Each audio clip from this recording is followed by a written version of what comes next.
Hi, John Sortino, your course coach here, and welcome to Lesson 4, Teaching and Encouraging Dreaming and Goal Setting. The key points of this lesson is dreaming is good, encourage it. It's okay to change your dreams, life is long, and be inspired by others who became successful because they had dreams. As a child growing up, I used to love to dream. I had no direction in my dreaming. I did it because it was fun for me. For example, my mom used to put me to bed early, in my opinion, way too early.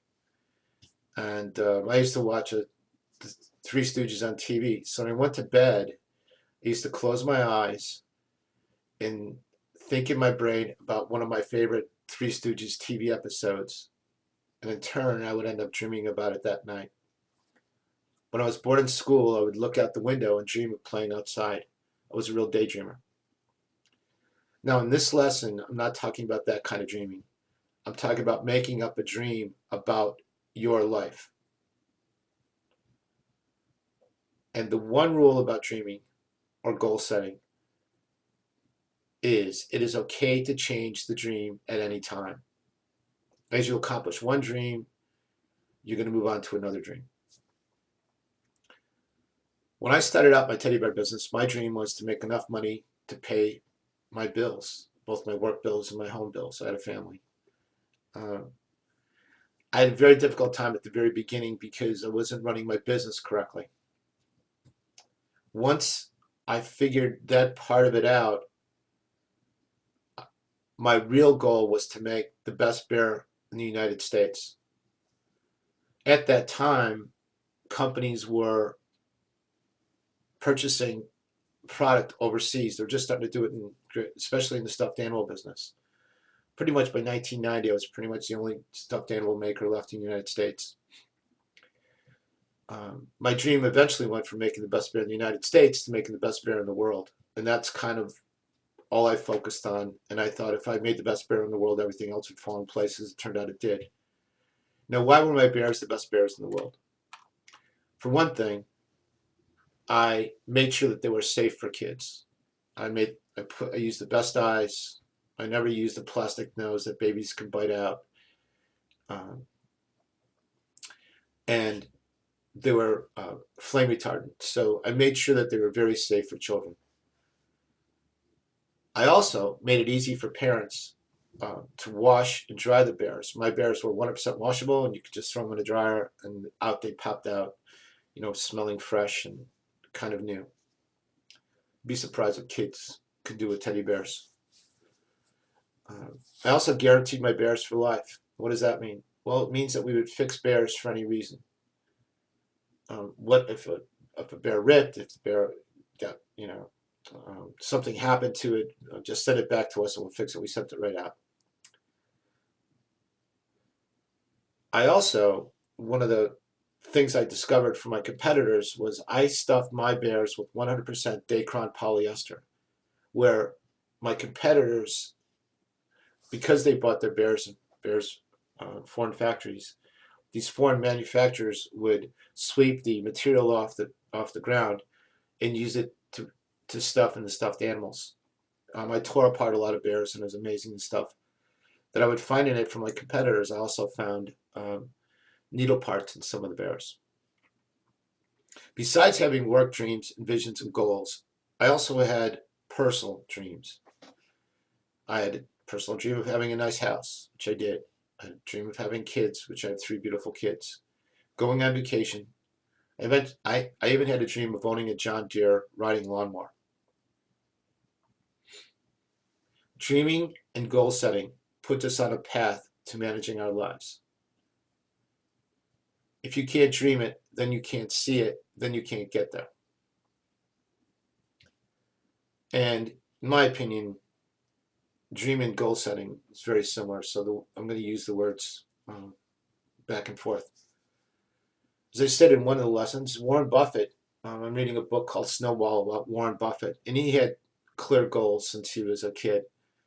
When he was 11, his goal was to save $1,000 by the time he was 13.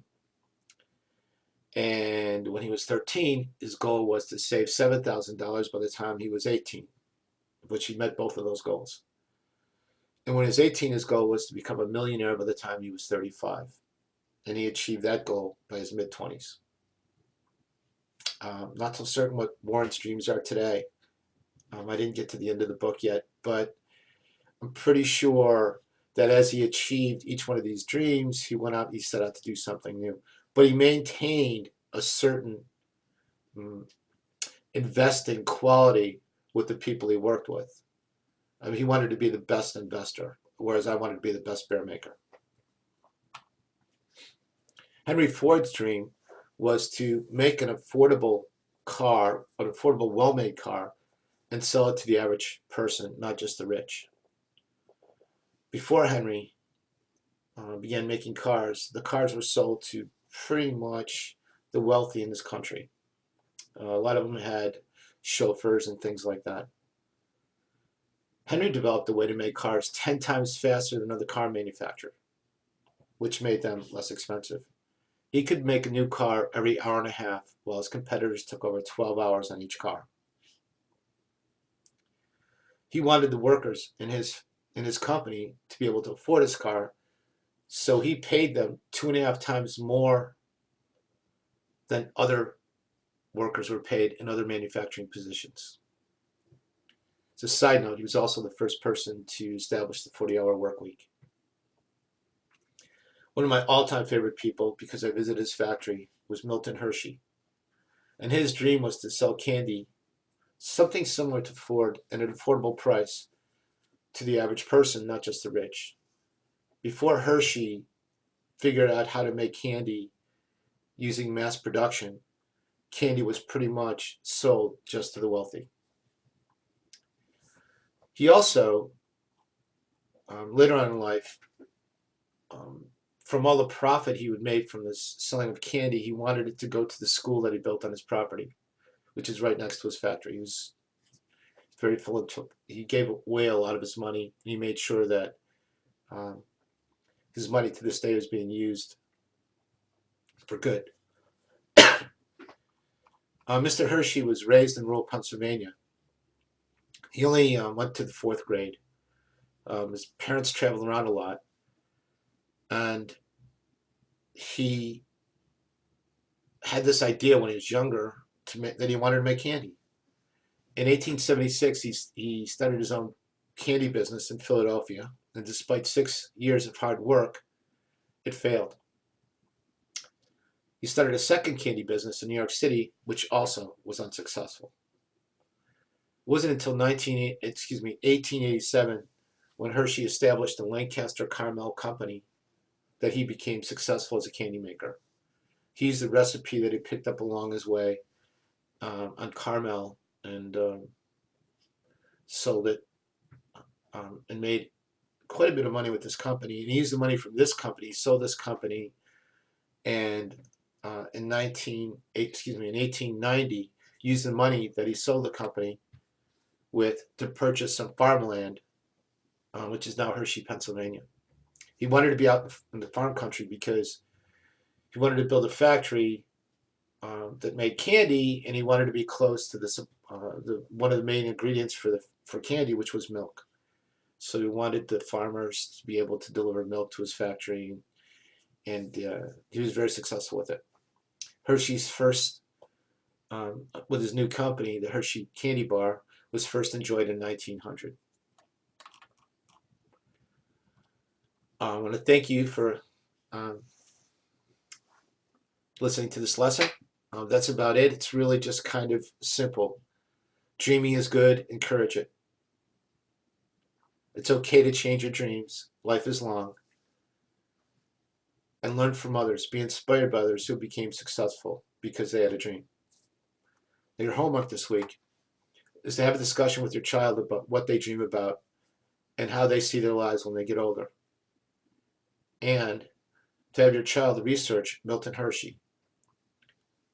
After he gets done researching it, you should discuss his failures and how he stuck with it. And how is Mr. Hershey's dream to make milk chocolate and sell it to the average American.